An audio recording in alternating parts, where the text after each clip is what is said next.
When the Galactic Hegemony delivered its final ultimatum, they expected submission. They had no concept of the fury they were about to unleash. This is your terminal warning. The voice was cold, synthesized. Earth's continued militarization and refusal to adhere to hegemony statutes will no longer be tolerated. Submit to inspection, or face the repercussions. No warmth, no name, just a sterile demand broadcast from beings who had not witnessed true conflict for centuries. For 7 days, Earth offered no reply. The unified Terran Authority convened in shadows. Media outlets clamored for peace, for compliance, for any path that wasn't ruin. But the silence in the Authority spires was more telling than any speech. Then, on the 8th day, Earth answered, and every star in the sector heard it. The response was delivered not by a diplomat, but by Commander Kaelen Vance, a veteran of the Belt Wars, his face a map of scars and grim resolve, standing solitary at the Solar Assembly dais. His voice, unfiltered, echoed across every galactic band. He used no script. We have received your warning. Now receive ours. We do not kneel. We do not forget. And we do not pardon threats. He leaned toward the pickup, steel gray eyes seeming to bore into the unseen alien observers. As of this moment, your transmission is construed as an act of aggression. You desire compliance. His voice dropped, a blade of ice, attempt to seize it. A deliberate pause, heavy with fate. This is our declaration of war. The feed severed, not jammed, but concluded with finality. Chaos erupted. The hegemony had not anticipated this. By their metrics, Earth was a Tier 2 civilization. Impressive, but not a peer. Not something to dread, merely something to manage. Like every other world, they had intimidated into servitude. But Earth was different. Earth remembered. Wars fought in mud and vacuum, in shattered cities and frozen tundra. Every generation had bled to forge what stood today. They would not surrender it to a conclave of smug aliens who had never known the taste of real blood.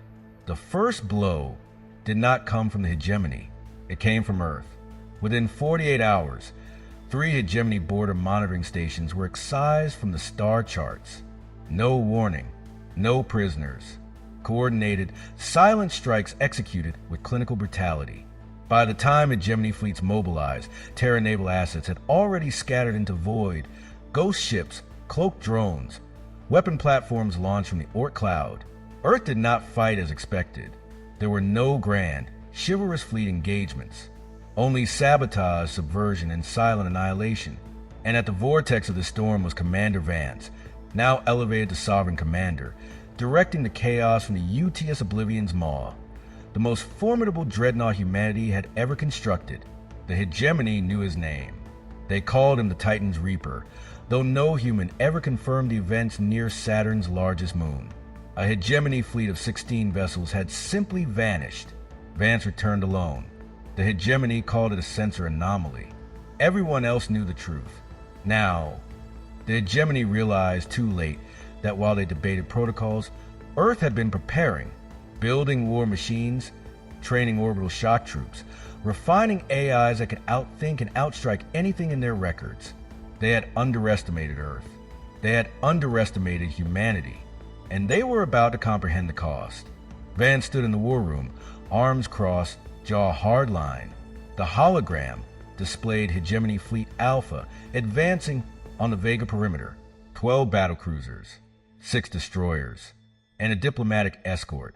They're bringing ambassadors into a combat zone, his executive officer, Captain Saran, asked, incredulous. Do they believe we'll show restraint? Vance didn't answer. He stared at the tactical display, then turned, his voice devoid of warmth. Jam their communications. Target the escort vessel first, then incinerate the remainder.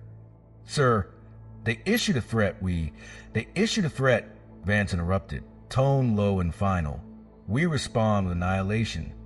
In the cold quiet of space, Earth's retribution waited, a coiled serpent, and the stars were about to bleed.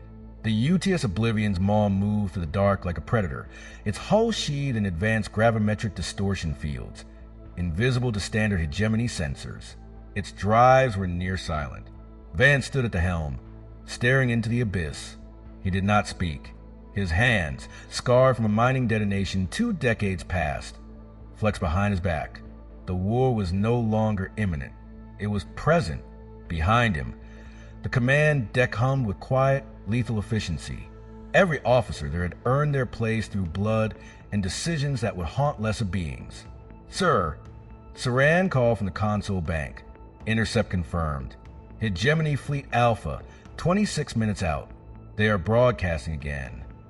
"Let us hear it," Vance said, not turning. The speakers crackled. A smooth, alien voice filled the bridge. A Seraphi emissary, a species obsessed with hierarchy. "This is Fleet Alpha, acting under the authority of the Galactic Hegemony. Terran warship Oblivion's Maw. You are ordered to stand down your weapons and surrender for interrogation. Your aggression has been logged. Further resistance will incur punitive measures." The message ended. Clinical, dispassionate, the tone one uses to admonish a child. They still did not understand. "Dispatch a reply," Vance said. "Yes, sir. What is the message?" "Nothing." Saran looked up, confused. "Sir," Vance finally turned, his expression granite. "They desire a reply. They will receive one in 26 minutes. Not before." He stepped down into the tactical bay where 24 strike captains stood assembled. These were men and women who had commanded orbital assaults and suicide missions and lived. Some wore medals. Some wore burn graphs. None smiled. "We are not here to negotiate," Vance began, voice even. "We are not here to demonstrate restraint. The hegemony made their stance clear. They wish Earth broken. Submissive, brought to heel like every other world they have stripped and sterilized." He paused, his gaze sweeping the room. A profound miscalculation. No cheers, only silent nods and clenched jaws. "The Vega perimeter is where we established a new boundary. This is where we remind the galaxy what humanity is. Not politicians, not philosophers who bend. We are survivors, fighters, architects of ruin when provoked." He gestured to the flickering star map. "Their fleets are faster, larger, cleaner, but they have never fought us. Not truly. They have never witnessed what humanity accomplishes when cornered." His eyes darkened. "They will learn." Back on the bridge, Vance leaned over Saran's shoulder. The Oblivion's Maw was not alone. 3 stealth cruisers had already flanked the Hegemony fleet. Drones swarmed from the asteroid fields. A disguised kill satellite powered its primary rail cannon. "All assets are primed," Saran reported. "We possess a single optimal engagement window. We will not require a second." Saran hesitated. "I do not believe they think we are serious." Vance did not look up. "Excellent." The minutes bled by, the slow, heavy kind that tightens grips on sidearms. At the precise 26-minute mark, Vance gave a single nod. "All units, engage." The response was instantaneous. The satellite fired first. A tungsten projectile the mass of a ground vehicle punched through the diplomatic escort, vaporizing it mid-transmission. No warning, just a silence, then fire. The stealth cruisers activated. Particle beams lanced into the Hegemony flank, detonating plasma cores, birthing chain reaction infernos. The Oblivion's Maw launched its salvo. Warheads that fractured into hypersonic shards, shredding shields and cleaving cruisers in two. Hegemony Fleet Alpha was unprepared. They were blind, scrambling. Their formation disintegrated in moments. Human tactics were not elegant. They were feral, unpredictable, engineered for a sole outcome: total devastation. The Hegemony command ship attempted a final, desperate broadcast. It was jammed. Earth no longer cared for their words. On the deck, an officer reported one vessel escaping into subspace. Vance let it go. Allow them to flee. Let them convey what they witnessed. He turned to Saran. "Tally, Hegemony fleet reduced to 3 partial signatures. Remainder eliminated. 0 human casualties." Vance exhaled, not in relief. He expected nothing less. It was merely the breath of a man acknowledging the next phase. "They will return in greater force," Saran said. "Larger fleets. Total war." "Good." Vance replied, voice arid, it will spare us the journey. They wanted us broken and submissive, a profound miscalculation. Across the stars, panic propagated. Earth had shattered an illusion in a single stroke. The galaxy watched. Some species celebrated in secret. Worlds long oppressed by hegemony dogma. Others now feared Earth, wondering what manner of beings would defy the galactic order so utterly, so violently. But none yet grasped the full truth. Earth was not merely rebelling. Earth was hunting, and Vance had no intention of halting at one fleet. In a secured bunker deep beneath the Patagonian mountains, a meeting convened. No politicians, only warlords and directors of black projects. Vance appeared via hologram. We initiated this conflict. We will conclude it on our terms. No retreats. No parley. The hegemony issued their threat. Now they will observe as we dismantle their dominion, fragment by fragment. What is the objective? Someone asked. Vance did not hesitate. Victory. No explanation was required. It did not mean treaties. It meant the hegemony on its knees, or as dust adrift in the void. The room fell silent. Then came the question everyone feared. And if we are defeated? Vance's expression hardened. Then we ensure they recall the price of that victory, and they will rue the day they sought it. Back aboard the Oblivion's maw, Vance reviewed footage of hegemony survivors limping through space. He felt no satisfaction. This was not about vengeance. It was about demonstrating a fundamental truth. Humanity was not a species to be managed. It was a force to be feared. He accessed a secure console. A file labeled Operation Shatterstar opened. A list of high-value hegemony targets illuminated the screen. Research nexuses, trade hubs, key communications relays. The strategy was not merely to break fleets, but to shatter the pillars of hegemony control, economic, military, ideological. His gaze fixed on the primary target, Vel-Taris Prime, the hegemony's Central Intelligence Archive. Set our course, he said, voice cold. For Vel-Taris? Saran asked, eyes widening. That is deep within hegemony core space.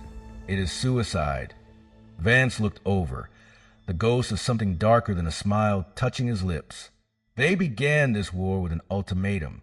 We will answer it with erasure.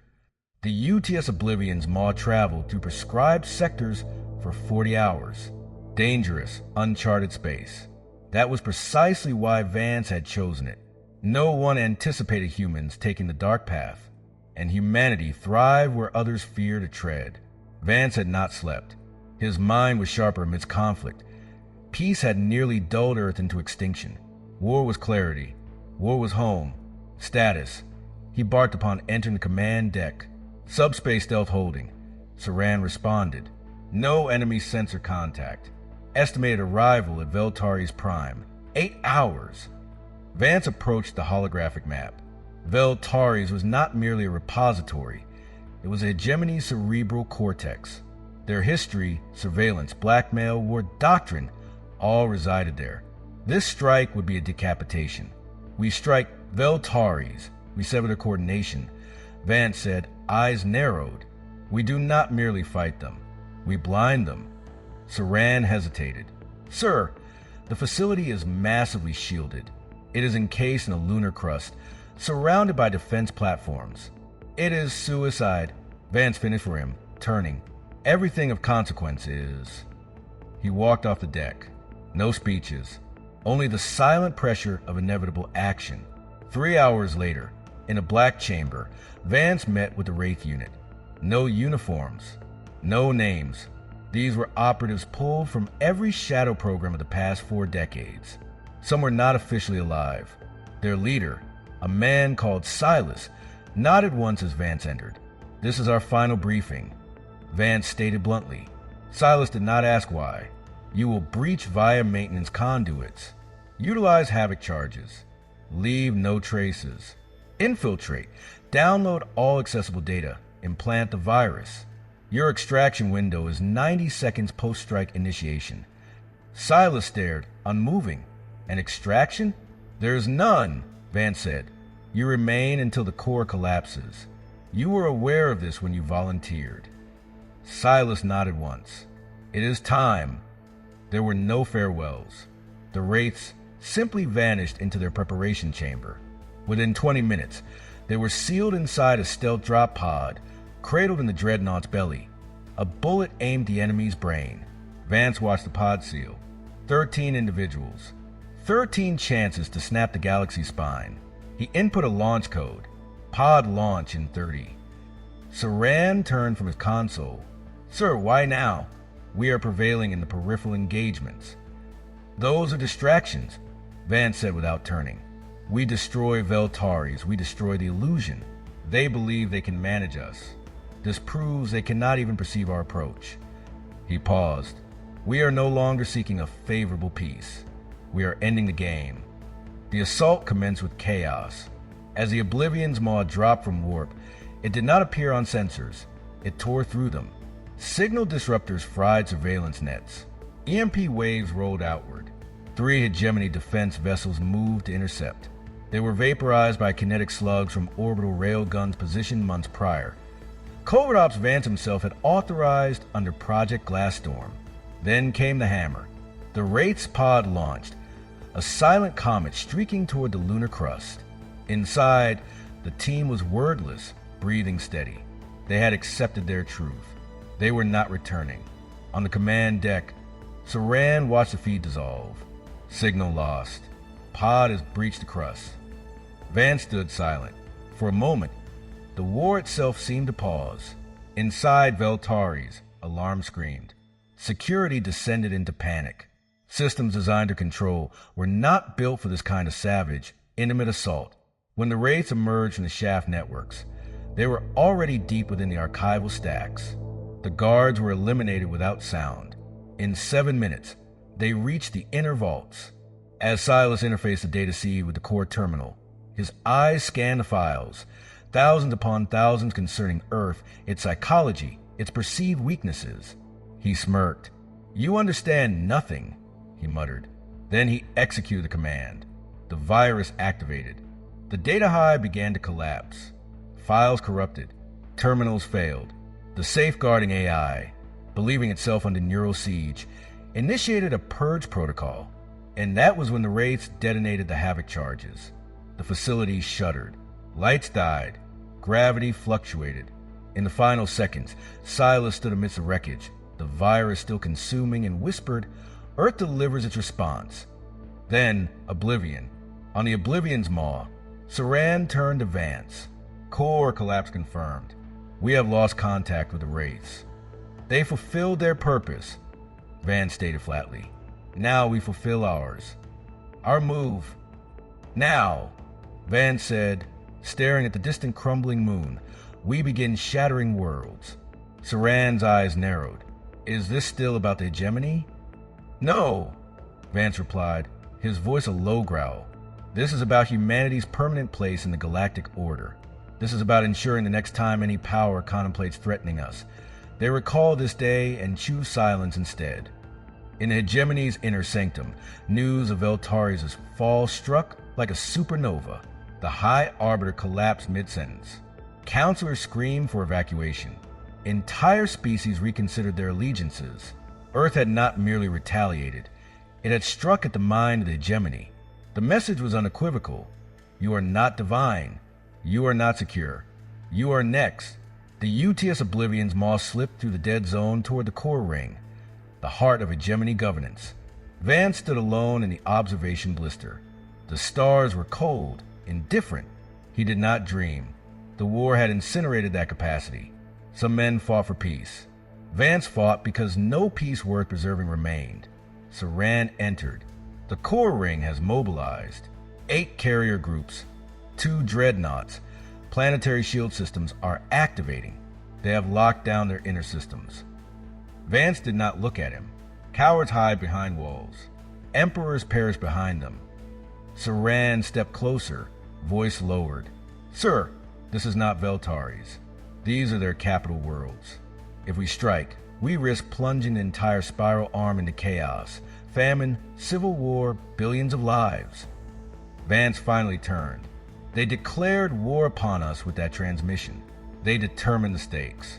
We are not here to shepherd the galaxy. We are here to prevail. Saran held his ground. And if we prevail this way, what legacy do we leave? Vance stared at him, not with anger, but with something colder. A legacy where Earth is never threatened again. Saran understood. Vance was no longer pursuing justice. He was pursuing absolute dominion. We are not here to shepherd the galaxy. We are here to prevail. 2 hours later, the joint Terran fleet assembled at the edge of the core ring. It was a band of 8 capital planets, a theoretical sanctuary of reason. Earth saw the reality. Oppression masked as diplomacy, control disguised as peace. The ring had been untouchable. Now, it was merely the next target. The war room lit with crimson alerts. Surveillance drones mapped the defenses. Shield density is triple that of Vel-Taris. A data officer reported, no discernible gaps. Atmospheric autocannons are active. Gravity well displacers will block any orbital assault. Irrelevant, Vance replied. We are not assaulting from orbit. He tapped the console, displaying a schematic of a hegemony trade corridor, wormhole Route 9. Dispatch a subspace distress ping through Route 9. Mimic a crippled freighter. Have 20 Hunter-class drones on standby. You believe they will take the bait? Saran asked. I do not care, Vance said, so long as one of them opens the door. 6 hours later, the door opened. A hegemony scout vessel emerged, expecting a damaged freighter. It was swallowed by Hunter drones before its pilot could react. The wormhole corridor remained open for 23 seconds. That was sufficient. In that window, Vance's elite strike force, the Wolves, transited through a fleet of subspace jump corvettes loaded with planet breacher torpedoes. Their mission: strike the hegemony capital, Audacious, shatter communications, collapse the shield matrix, and, if possible, eliminate the triumvirate. Audacious was not merely a capital.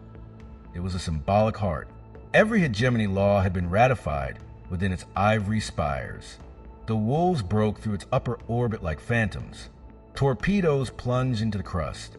Deep bunker warheads designed to transform panic into seismic reality. On the surface, citizens screamed but did not fight. They had never been taught how. On the Oblivion's maw, Saran watched the live feeds. They are not resisting. The civilians are fleeing. This is not a battle. It is an execution. Vance stepped beside him. Let them flee. You intend to level Audacious. I intend to leave it as a monument. Vance activated the firing command. 3 orbital railguns charged. Nuclear-tipped kinetic rods, each the length of a spire, aimed not at military bases, but at symbols, the Hall of Accord, the treaty span, the beacon spire, places that stood for millennia, proclaiming the hegemony rules here. Vance consigned them to Oblivion in 7 seconds. From orbit, it resembled a meteor storm. Light, fire, dust. When the haze cleared, Audacious no longer resembled a capital. It resembled a tomb. Across the galaxy, hegemony systems spiraled into chaos. Delegations vanished. Allied species renounced treaties. Militaries refused deployment. For the first time in centuries, the galaxy comprehended the truth. Earth was not requesting a seat at the table. It was incinerating the table and salting the earth beneath it, but not all celebrated. Deep within the Terran Authority bunker in Alaska, dissent simmered. Admiral Corvin, a hardened strategist and Vance's old rival, sat with a grim council. He is winning, one whispered. No, Corvin growled. He is devouring. They fell silent. Corvin leaned forward, staring at an image of Audacious's ruin. He no longer seeks to protect Earth. He seeks to reforge the galaxy in fire. Someone asked, should we recall him? Corvin looked at them as if they were fools. Recall Vance? He would not return in shackles. He would return with every gun trained on us. On the Oblivion's maw, Vance stood before the command deck, watching as the core ring's remaining planets began to power down, their grids failing. Vel-Taris had held knowledge. Audacious had held will. Both were gone. Saran approached. It is concluded. Vance shook his head slowly. No, not yet. Then what follows? We locate the final hegemony world that still believes it can negotiate with us. Vance's eyes burned. and we demonstrate that Earth no longer negotiates. On the planet Lyris, beautiful and unscarred, the last of the Triumvirate convened an emergency summit. A transmission reached the Oblivion's maw before a single shot was fired. Audio only. A rasping, exhausted voice, Ekon, the sole surviving Triumvirate. There is no fight remaining within us. We perceive now what humanity has become. You desired fear, Commander Vance. You have cultivated it. You desired respect. You have seized it. But if you burn Lyris as well, what remains? What are you attempting to build? Vance terminated the transmission. He descended to the surface himself. His dropship thundered through Lyris' skies. No resistance was offered. In the summit hall, alien leaders stood trembling. Ekon, robes torn, raised trembling hands. What now, human? Vance placed a data spike on the central podium. This is a record of every hegemony atrocity across the past century. Engineered famines, sterilizations, cultural erasures. You will broadcast this confession to every system under your influence, every word, under our banner. Ekon whispered, they will tear us apart. They should. And if I refuse?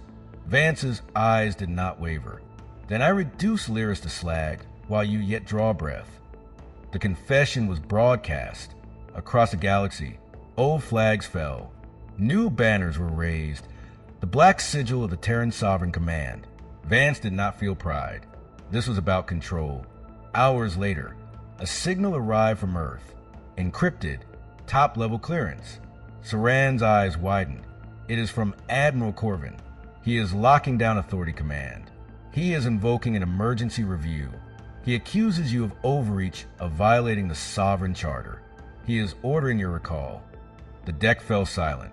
Vance said nothing for several seconds. Then calmly, prepare the fleet for return to Earth. Saran looked stunned. You are returning? Of course, Vance said. But something in his tone did not suggest he was returning for a debate. The UTS Oblivion's maw entered Earth's atmosphere under blackout protocols. No welcome, only silence. Inside, the crew moved with new tension. They had witnessed what Vance could do to a galaxy. Now they faced what he might do to home. Saran reviewed the string of warnings from Alaska. Command center status. Locked. All external access denied by Admiral Corvin. Emergency Civilian Oversight Council activated. Recall order issued for Commander Kaelen Vance. He turned to Vance. They have declared you rogue. They are calling Orodex a war crime. Vance did not react. Saran pressed. They are convening a tribunal. Corvin is gathering the old council. They demand you step down. They claim you are a danger.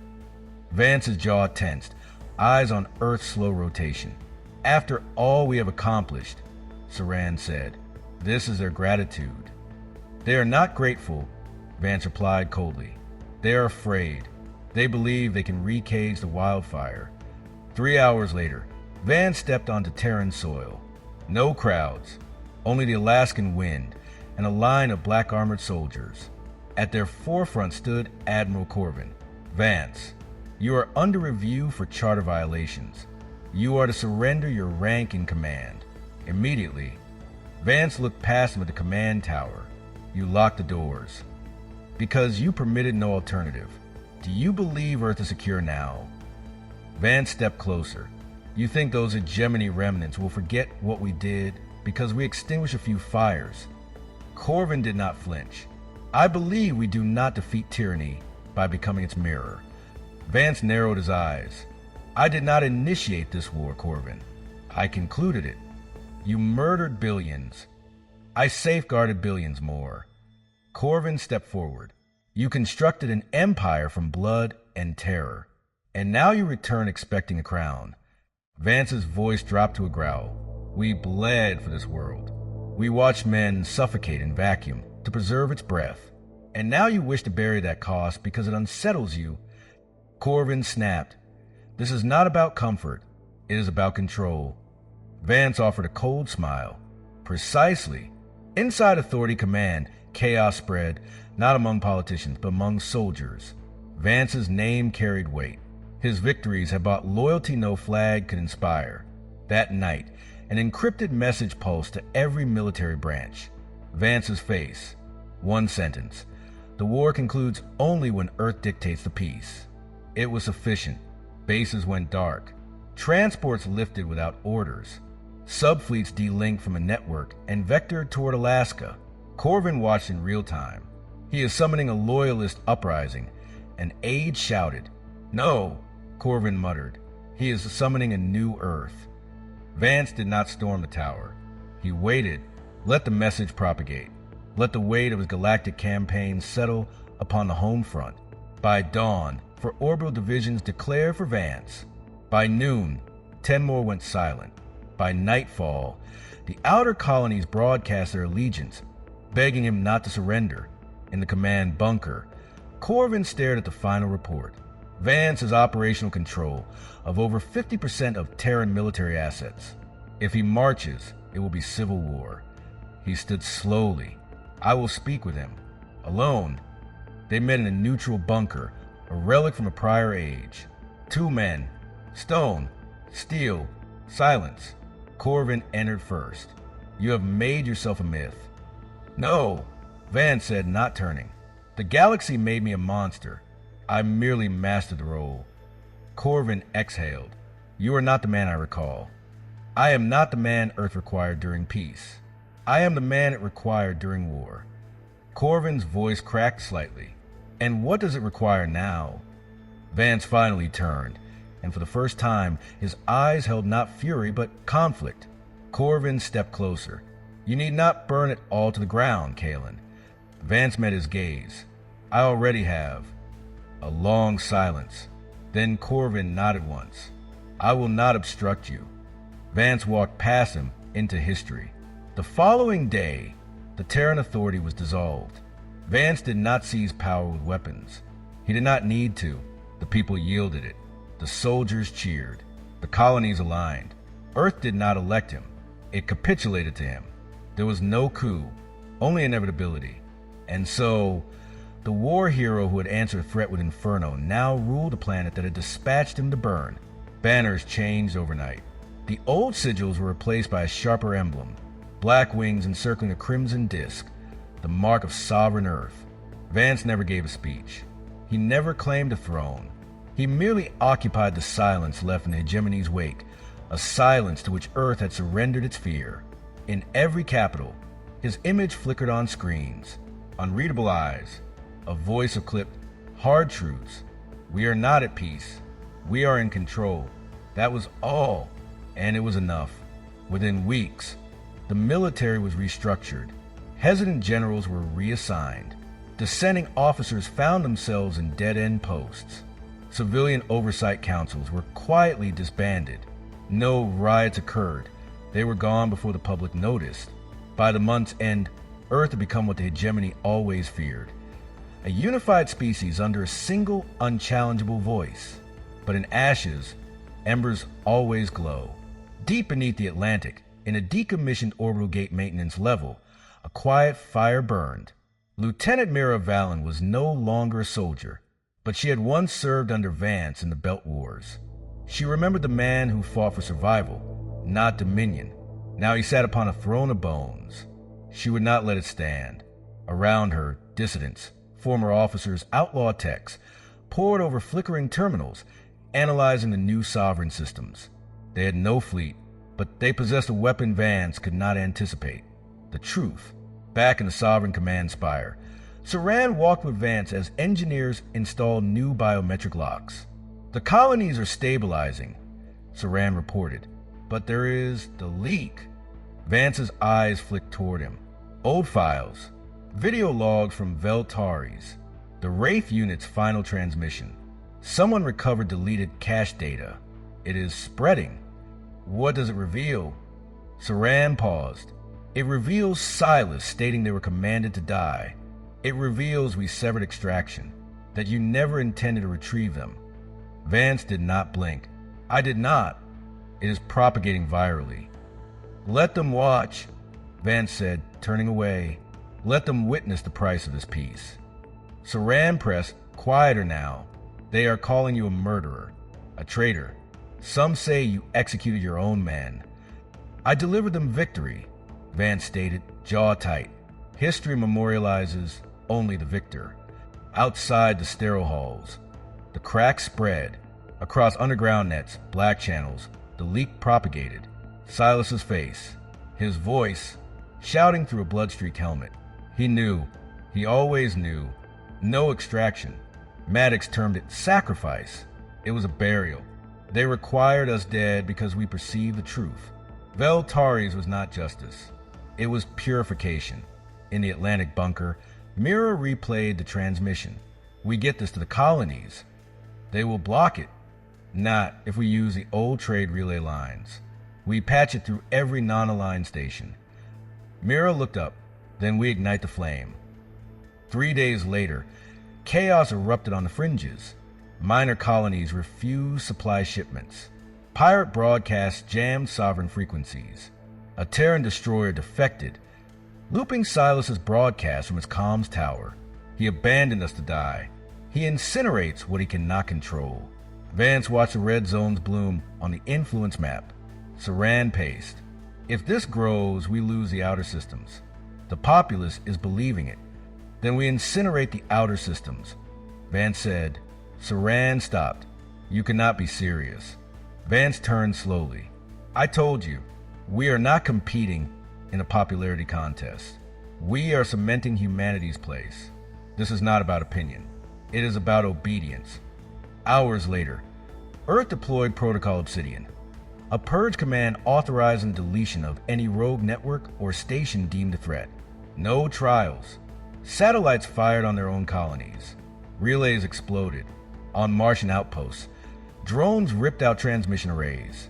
Saran watched the reports. Civilian casualties unconfirmed. Infrastructure loss catastrophic. Rebellion status temporarily suppressed. He turned to Vance. This is no longer war. Vance stared at the screen.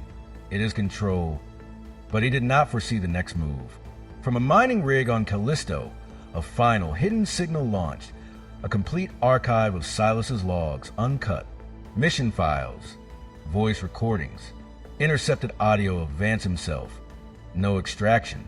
We require no witnesses. Let their death cement the narrative. The signal reached every rebel cell. Mira listened as it went live. Then she looked at her people. This time, we did not merely expose him. We returned to Earth. Earth's skies were no longer quiet. Over the Pacific, 25 unauthorized vessels dropped from subspace, flying beneath old radar nets. Stolen or defected warships. Vance did not need Iden codes to know them. The rebellion had returned, armed with proof. In the command spire, alert screamed. But it was too late. Every terminal, every screen, every personal link lit with a name the system did not recognize. Silas's full testimony. Then Vance's own voice. The order to abandon the wraiths. Footage of civilians killed under Protocol Obsidian. And Silas's final whisper. He does not serve Earth. He rules it. Within 10 minutes, 6 orbital defense stations powered down. 2 refused to fire on the rebel fleet. On Europa, Terran forces mutinied. Even high command officers vanished. Earth's armor did not crack. It shattered. In the war room, Saran stood, hands trembling. Vance, you must address them. The commander stared at the fractured map, rebellion symbols flaring crimson. His grip on power, absolute and brutal, was slipping. He turned slowly. Issue the strike order. Saran's eyes widened. Strike whom? The rebel fleet. Every vessel in Earth's airspace.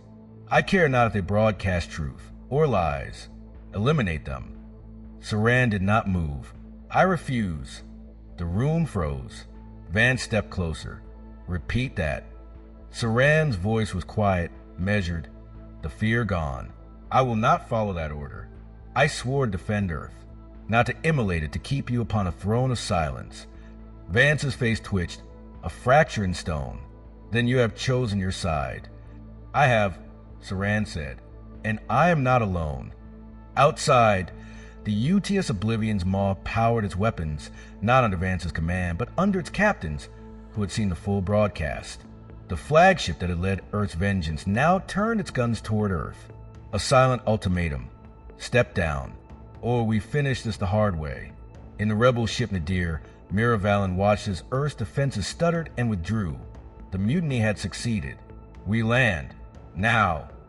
They crashed into the Sovereign Spire's perimeter in a storm of scorched metal and EMP static. Doors blew inward. Rebels stormed the halls. But they did not fire. Half the Sovereign troops lowered their weapons when they saw who led. The name on Myra's chestplate, Valen, a name Vance had buried. Now it marched through his gates. Vance watched from an upper balcony as his perimeter collapsed. He did not call for reinforcements. He knew it was over. He walked to the center of the command floor, staring at the holographic globe of his Earth, now pulsing with rebellion. The doors opened. Mira stood at the threshold. No armor, just a dark coat, rain-soaked in a glare that could cut steel. The same woman who had once stood beside him on a Martian ridge, bleeding, swearing Earth would never fall. Now she looked at him as if he were the very threat she had sworn to fight. Vance did not blink. You returned home. She stepped inside. You took home and forged it into a weapon. He tilted his head. You believe I desired this? That I enjoyed condemning Silas to die? That I relished sacrificing men who would have followed me into any hell? Mira did not answer. Vance stepped forward, his voice cold, clipped, yet fraying at the edges. I did not become this to rule. I became this because I possessed a resolve to defend Earth when all others sought to negotiate with the galaxy. Mira stared. You did not defend Earth. You remade it in your image, and now it fragments. I preserved it, he growled. At any cost. At every cost, she snapped. You broke the galaxy. Now you have broken us as well. They stood frozen. Thunder cracked above. The walls shuddered as rebels secured the upper levels. Vance's jaw tensed. I could kill you now. Mira did not flinch. Attempted. But he did not move, because somewhere deeply buried he knew her weapon was truth, and that was the one thing he could not shoot. He walked slowly to the window, watching the rain and the glowing skyline. The rebellion had come not with missiles, but with memory, and Earth, weary of violence, had finally recalled how to choose. You are here to apprehend me, he said softly. Mira lowered her gaze. No, then what? To end this with dignity, before another ends it with your blood. A long silence. Then Vance turned back. Something in his face was finally weary, not defeated. Weary. Dignity, he repeated, as if the word were foreign. I abandoned that on Titan. He walked to the command console. Slowly, he input a code. The holograms vanished. Security systems powered down. No fight, just surrender. He looked at her. It concludes here, then. Mira nodded. Yes, it concludes here. 2 days later, Kaelen Vance stood before the reconstituted Terran Council. Civilian-led, transparent. He did not argue. He did not plead. When asked if he had any final defense, he simply said, I executed what I believed Earth required. I was mistaken. The tribunal did not sentence him to death. They did not make him a martyr. They sentenced him to exile, stripped of rank, identity, authority.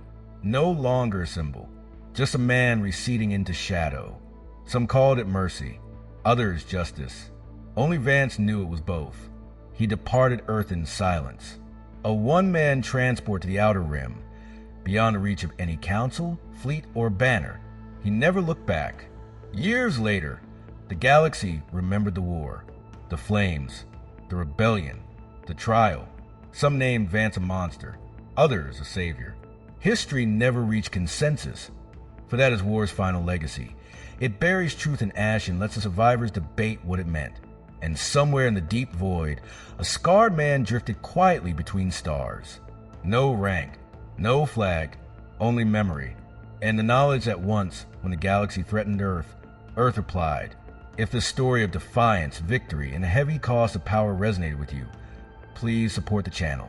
A like helps Winds of Thought bring you more epic, thought-provoking narratives. Thank you for listening.